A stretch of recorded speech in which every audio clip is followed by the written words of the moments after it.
Who doesn't want to grow their hair faster? I'm sure you also wants to do so, right? Actually मैं भी कुछ बहुत ही simple से lifestyle changes और formulas हैं जो अपनाती हूँ, जिसकी वजह से मेरे बालों की ग्रोथ काफ़ी फास्ट है। अगर आप भी अपने बालों की ग्रोथ को फास्ट करना चाहते हैं तो this video is for you. Hello नमस्ते, this is Vandana Gupta and you are watching Fit Talk. Well, सबसे पहले मैं एक छोटा सा मिथ बस्ट करना चाहती हूँ। एक्चुअली बहुत सारे ऐसे क्लेम्स होते हैं, वीडियोस होते हैं या फिर प्रोडक्ट्स हैं मार्केट में जो ये क्लेम करते हैं कि आप बालों को रातों रात 4 इंच या 6 इंच बढ़ाइए। वेल, इस तरह से नहीं होता। जो हमारे बालों की ग्रोथ होती है वो एक महीने में तकरीबन 1/4 इंच से 1/2 इंच तक ही बढ़ती है। काफ़ी सुनने में कम लग रहा है, राइट? एक्चुअली ये कम नहीं है। थोड़ा ध्यान से देखिए कि अगर महीने में 1/2 इंच बढ़ती है तो 6 मंथ्स में 3 इंच बढ़ेगी and in a year it will be 6 inches which is about this much. Not bad at all, right? तो आपके जो बालों की ग्रोथ है उसको सही तरीके से बढ़ाना चाहिए। कभी कभी क्या होता है, ये जो प्रोडक्ट्स और क्लेम्स होते हैं इनके चक्कर में हम एक के बाद दूसरा और दूसरे के बाद तीसरा और कई सारे फॉर्मूलाज अपने बालों पर ट्राई करना शुरू कर देते हैं, जिसकी वजह से बाल अच्छे और ग्रोथ बढ़ने की जगह बाल डैमेज होना शुरू हो जाते हैं, which is definitely not a very good idea. So in today's video I am going to share some very simple formula जो आप घर पर हो सकता है आप करते भी हो या थोड़ा सा उनमें अगर आप चेंज करेंगे तो आपके बालों की ग्रोथ बहुत सही तरीके से बहुत फास्ट हो जाएगी।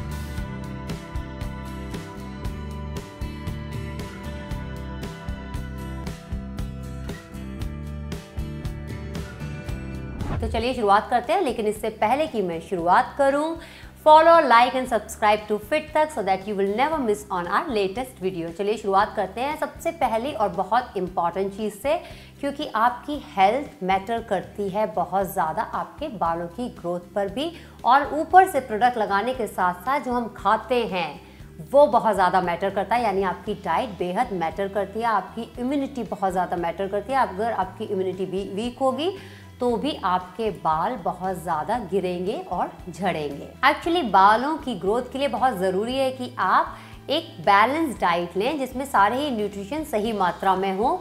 हमने बालों की ग्रोथ से रिलेटेड एक डाइट का वीडियो किया है जो कि आप वापस से जाकर हमारे पुराने वीडियोस में देख सकते हैं, जहां पर हमने काफ़ी डिटेल बात की है डाइट के बारे में, स्पेशली फॉर हेयर ग्रोथ। इसके साथ ही अगर आप किसी भी तरह का कोई सप्लीमेंट लेना चाहते हैं तो मैं हमेशा सजेस्ट करती हूँ, please ask your doctor, always consult your doctor before taking any supplement और any other medicine. Number 2 is get your regular trim, यानी अपने बालों को आपको रेगुलर तौर पर ट्रिम कराना चाहिए। एक्चुअली होता क्या है, जब हमारे बाल बढ़ जाते हैं, नो मैटर कितना हेल्दी हम उनको रख रहे हैं, एक टाइम के बाद आके जो बालों के एंड्स होते हैं वो ड्राई आउट होने लगते हैं और स्प्लिट एंड्स हो जाते हैं वहाँ पर, जिसकी वजह से जो बालों की ग्रोथ है वो वहीं आकर रुक जाती है। इसलिए बहुत ज़रूरी है कि हम बालों को ट्रिम करा दे। When I talk about trim, I am not asking you to chop your hair like couple of inches, it's just a little trimming, जिससे कि जो एंड्स हैं वो निकल जाएं। वहाँ से बालों की एक नई बिगनिंग शुरू हो जाती है, जहाँ से बाल आपके हेल्दियर वे में बहुत ज़्यादा जल्दी बढ़ना शुरू हो जाते हैं। तो ये इसके बाद ट्रिमिंग के बाद एक और बात ध्यान देने वाली है जिसका नाम है ऑयलिंग।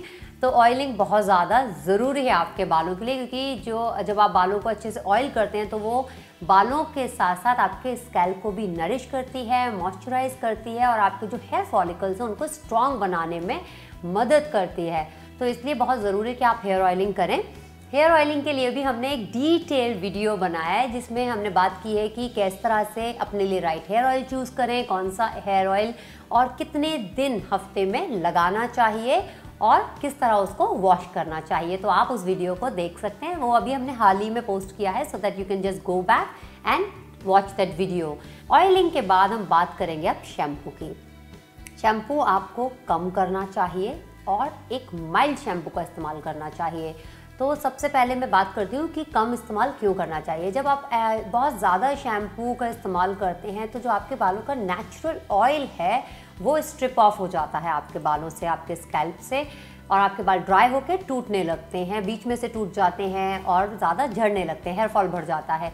इसके साथ ही जब आप शैम्पू का इस्तेमाल करेंगे तो मेक श्योर कि आप उसका लेदर जो बनाते हैं वो स्कैल्प पर बनाएं, यानी शैम्पू को स्कैल्प पर जाकर लेदर बनाना चाहिए और उसको जो सड है वो धीरे धीरे नीचे आकर निकल जाता है, तो आपको बालों पे शैम्पू लगाने की ज़रूरत नहीं होती। एक और बात, जैसे मैंने बताया माइल्ड शैम्पू, तो आपको माइल्ड शैम्पू अपने लिए चूज़ करना है। जब आप बाज़ार में शैम्पू खरीदने के लिए जाएंगे तो आप उसके इंग्रेडिएंट्स में देखिए कि वहाँ लिखा हुआ है सल्फेट। अगर उसमें सल्फेट है तो आपको शैम्पू नहीं खरीदना है, क्योंकि ये एक सोप होता है, काफ़ी हार्श होता है आपके बालों के लिए। तो आपको इस तरह के जिसमें सल्फेट और पैराबीन हो, इस तरह के शैम्पूज़ को अवॉइड करना चाहिए। That is the right way of choosing your shampoo. इसके बाद मैं बात करती हूँ कंडीशनर की। यस, शैम्पू के बाद कंडीशनर करना चाहिए। जितनी बार आप बाल धोते हो उतनी बार आप कंडीशनर कर सकते हैं, लेकिन अगर आप रेगुलर तौर पे ऑयलिंग करते हैं तो कभी कभी आप चाहें तो कंडीशनर को अवॉइड कर सकते हैं राइट आफ्टर योर शैम्पू। लेकिन हफ्ते में एक बार या फिर 15 दिन में एक बार आपको डीप कंडीशनिंग मास्क लगाना चाहिए। आप घर पर ही इस मास्क को बना सकते हैं। ये मास्क होते हैं, ये आपके बालों को नरिश और स्ट्रॉन्ग बनाने में मदद करते हैं। आपके स्ट्रैंड्स भी जो होते हैं, बहुत सारे लोगों के बाल बीच में से बहुत टूटते हैं क्योंकि जो बाल होते हैं वो वीक हो जाते हैं या फिर बहुत ड्राई हो जाते हैं, तो ये आपके बालों को ड्राई नहीं होने देता जब आप मास्क लगाते हैं। तो आप एक कुछ छोटा सा DIY मास्क बताती हूँ जो आप घर पर ही बना सकते हैं इजीली। आप एक अंडा लीजिए, उसमें थोड़ा सा दही मिलाइए, हल्का सा नींबू, मतलब कपल ऑफ ड्रॉप्स, पूरा नींबू नहीं मिलाना है, और इसमें मिलाइए आप हनी, और इसके साथ में जो भी ऑयल आप अपने बालों में डालते हैं, चाहे वो कोकोनट ऑयल हो, मस्टर्ड ऑयल हो, कैस्टर ऑयल हो, olive oil, organ oil, which ever oil you use, तो आप उसको अपने मास्क में मिला लीजिए, सबको अच्छे से मिक्स कीजिए। और ये जो है आपको अपने हेयर स्कैल्प से लेकर आपके पूरे बालों के स्ट्रैंड तक, यानी नीचे तक आपको लगाना है। फिर आप इसको आधे घंटे या 45 मिनट्स के लिए छोड़ दीजिए। अगर आपके पास शावर कैप है तो आप शावर कैप लगा के इसको छोड़ दीजिए। इससे ना तो वो गिरेगा और बालों में जो हीट जनरेट होती है उसकी वजह से पोर्स भी ओपन होते हैं, इससे बालों की ग्रोथ हेल्दी वे में बढ़ती है। एक और बात, कंडीशनर के बात करती हूँ मैं। जब आप कंडीशनर करेंगे, जैसे मैंने बताया था कि शैम्पू आपको स्कैल्प में लेदर करना है, जो कंडीशनर है उसको आपको हेयर स्ट्रैंड्स पे लगाना है, स्कैल्प में नहीं लगाना है। So shampoo is for your scalp whereas conditioner is for your hair strands. इसके बाद हम बात करेंगे रिंस करने की बालों को। तो जब आप बालों को धोते हैं तो गर्म पानी का इस्तेमाल नहीं करेंगे, क्योंकि जो गर्म पानी होता है वो आपके बालों को ड्राई कर देता है। सेम थिंग कि जो नेचुरल ऑयल्स होते हैं उनको निकाल देता है, क्योंकि जब हम गर्म पानी से अगर बर्तन भी धोते हैं ऑयल वाला तो ऑयल एकदम से साफ़ हो जाता है। सेम फॉर्मूला है कि आपके बालों में अगर आप जब गर्म पानी डालते हैं तो नेचुरल ऑयल जो है वो बालों से निकल जाते हैं, जिसकी वजह से आपके बाल वीक हो जाते हैं, ड्राई हो जाते हैं, बीच में से टूटने लगते हैं, हेयर थिनिंग भी होने लगती है और हेयर फॉल बढ़ जाता है। इसलिए आपको गर्म पानी का इस्तेमाल नहीं करना चाहिए। आपको नॉर्मल वाटर, जो घर में टैप वाटर है, आप उसका इस्तेमाल कर सकते हैं। टैप वाटर के साथ साथ जब बाल धो लेंगे आप तो फॉर अ मिनट और कपल ऑफ सेकेंड्स, अगर गर्मियाँ हैं तो ऑफकोर्स आप ठंडा पानी इस्तेमाल करना ही चाहेंगे, लेकिन just for couple of seconds in winter also आप अपने बालों में ठंडा पानी इस्तेमाल कीजिए बाल धोने के बाद में। ये आपकी जो बालों की आउटर लेयर है इसको स्मूदन करता है और हीट को पेनिट्रेट होने से बचाता है, आपके जो हेयर स्ट्रैंड्स है उसमें पेनिट्रेट होने से बचाता है। और आप जब किसी तरह की हेयर स्टाइलिंग करने वाले हैं और किसी भी तरह की हीट इस्तेमाल करने वाले हैं तो इट्स ऑलवेज एडवाइजेबल कि आप ठंडे पानी से अपने बालों को धोएं, एटलीस्ट आपकी हेयर स्ट्रैंड्स को धोएं। So these are the formulas which you use from diet till the hair wash, यहाँ तक। इसके बाद हम बात करेंगे over use of heating product. तो बहुत सारे लोगों को आदत होती है ड्रायर से बाल सुखाने की। मैं आपको ये सजेस्ट करूँगी, avoid over styling and avoid all these heating machines, जो ड्रायर, कर्लर्स, स्ट्रेटनर्स, ब्ला ब्ला ब्ला जो भी आते हैं, इन सबको आपको बहुत ज़्यादा इस्तेमाल नहीं करना चाहिए। अगेन ये आपके बालों को बहुत ज़्यादा वीक कर देते हैं, क्योंकि जितने बाल आपके ड्राई होंगे उतने ज़्यादा आपके बाल वीक होते चले जाएंगे। इसलिए आपको ओवर स्टाइलिंग नहीं करनी है। इसके साथ ही बहुत सारे लोग ड्राई शैम्पूज़ का इस्तेमाल करते हैं, तो आपको ड्राई शैम्पू का इस्तेमाल अगर वंस इन अ वाइल कर रहे हैं दैट इज़ फाइन, बट नहीं करना है। ना ही आपको हेयर स्प्रे का ज़्यादा इस्तेमाल करना है, और वो जो जेल्स, कर्लर वगैरह आते हैं आपको वो भी इस्तेमाल नहीं करने चाहिए। Don't brush your wet hair. Yes, जब आपके बाल वेट होते हैं यानी गीले होते हैं तो उस समय बहुत ज़्यादा वनरेबल होते हैं, फ्रेजाइल होते हैं। अगर आप उस समय अपने बालों को ब्रश करेंगे तो बाल बहुत ज़्यादा गिरते हैं। इसलिए आपको इस बात का ध्यान देना चाहिए कि आप अपने बालों को बहुत ज़्यादा विग्रसली ब्रश ना करें। अदरवाइज़ भी आपको बहुत जेंटली ब्रश करना चाहिए और गीले बालों को ब्रश नहीं करना है। एक और बात, बालों को ब्रश करते समय नीचे की तरफ से ऊपर करना चाहिए, ना कि ऊपर की तरफ से नीचे। आई एम श्योर कि ज़्यादातर लोग हम में से ये पर्टिकुलर स्टेप गलत करते हैं। Confused? Well, I don't want you to get confused. चलिए मैं आपको करके दिखाती हूँ कि बालों को किस तरह ब्रश करना चाहिए, और उसी के साथ साथ मैं आपको कुछ और भी टिप्स दिखाना चाहती हूँ जिससे कि आप कंफ्यूज ना हो। आइए मैं आपको वो टिप्स दिखाऊं। तो सबसे पहले मैं आपको दिखाती हूँ कि बालों को किस तरह ब्रश करना चाहिए। जैसे मैंने कहा नीचे से ऊपर की तरफ, तो एक्चुअली बालों में जो नॉट्स हो जाती हैं और हम ऊपर से नीचे की तरफ जनरली हम इस तरह ब्रश करते हैं, राइट। बट इस तरह आपको ब्रश नहीं करना है क्योंकि बालों में नीचे नॉट्स हो जाती हैं और जब हम नीचे की तरफ आते हैं तो झटके से बाल टूट जाते हैं। इसलिए आपको इस तरह से नीचे की तरफ से ऊपर की तरफ आपको ब्रश करना चाहिए, ना कि ऊपर की तरफ से नीचे की तरफ। एंड मेक श्योर कि जो बाल अंदर तक से टैंगल हो गए हैं उनको भी आप अच्छे से ब्रश कर दें, बट नीचे से ऊपर।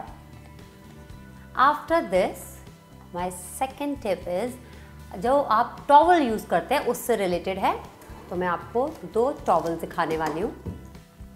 जो आपका बेदिंग टॉवल है उसकी जगह पर आपको माइक्रोफाइबर टॉवल यूज़ करना चाहिए। इसके 2 रीज़न हैं। एक तो ये कि ये थोड़ा हल्का होता है, बहुत ज़्यादा लाइट फाइबर से बना हुआ है, जिसकी वजह से आपके बालों में जब वेट बालों में, क्योंकि आप जब बांधते हैं टॉवल को रैप करते हैं तो आपके बाल बहुत ज़्यादा हैवी होकर टूटते नहीं हैं। सेकेंडरी, इनकी जो माइक्रोफाइबर टॉवल होते हैं उसकी जो एब्जॉर्बेंट पावर होती है वो ऑलमोस्ट 5 टाइम्स ज़्यादा होती है आपके नॉर्मल बेदिंग टॉवल से, नॉर्मल कॉटन बेदिंग टॉवल्स जो होते हैं उससे। तो आपको माइक्रोफाइबर टॉवल यूज़ करना चाहिए। एक और बहुत इम्पॉर्टेंट बात, हम लोग घरों में इस्तेमाल करते हैं कई बार इस तरह के इलास्टिक्स का। जो इस तरह की इलास्टिक होती है, इस तरह के रबर बैंड्स होते हैं, वो आपको यूज़ नहीं करने, क्योंकि इनकी वजह से बहुत ज़्यादा बाल इसमें फंस जाते हैं और बहुत गिरते हैं। इसकी जगह पर आपको इस्तेमाल करना है कुछ इस तरह के रबर बैंड जो थोड़े से थिक होते हैं, या फिर आप पतले वाले भी आते हैं जिनके ऊपर हल्का सा कपड़ा रहता है, क्लॉथ रहता है, या थ्रेड से बने हुए जो इलास्टिक्स होते हैं, आपको उस तरह के इलास्टिक्स यूज़ करने चाहिए। इसके बाद एक और बात, जो आपके हेयर स्टाइल है, क्योंकि हमें आदत होती है, गर्मियां हैं, मेरी खुद की भी आदत है बालों को हमेशा बंद करके ऊपर रखने की, तो आपको अपना हेयर स्टाइल चेंज करते रहना चाहिए। वो कैसे करना है आपको, लाइक फॉर इंस्टेंस कि अगर आप एक ही जगह पर आपके बालों को बांधते हैं कुछ इस तरह से,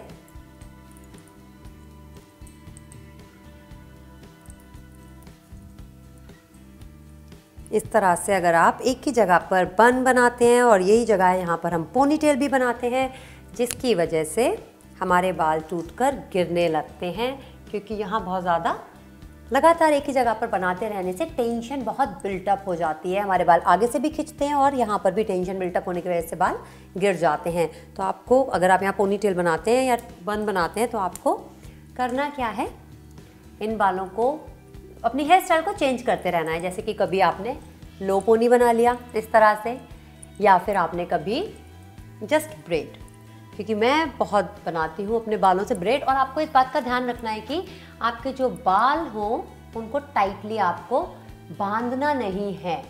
loose ponytail, loose braid, specially रात को सोते वक्त अपने बालों को लूजली टाई करें, बहुत ज़्यादा टाइट नहीं करना है। और बाल अगर लंबे हैं तो खुले भी नहीं छोड़ना है, क्योंकि बाल इधर उधर फंस जाते हैं जिसकी वजह से गिरने लगते हैं। So you have to just take care of these small things.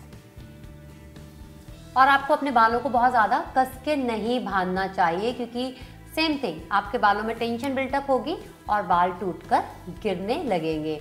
इसलिए आपको हमेशा अपने बालों को लूजली टाई करना चाहिए। तो मैं अभी इलास्टिक नहीं डाल रही हूँ, किसी तरह का रबर बैंड नहीं डाल रही हूँ, but this is how you should tie your hair. और बालों, अगर आपके बाल काफ़ी बड़े हैं तो आपको बालों को खुले रखकर नहीं सोना चाहिए, क्योंकि जब हम सोते हैं तो बाल कभी हमारे हाथ के नीचे दब के या किसी तरह से टूटने लगते हैं। Hence you should not keep your hair open while sleeping, like completely open, like mine. मैं अपने बालों को खुलकर नहीं सो सकती, एक और बड़ा ही सिंपल सा छोटा सा टिप है जो मैं आपको दिखाना चाहती हूँ।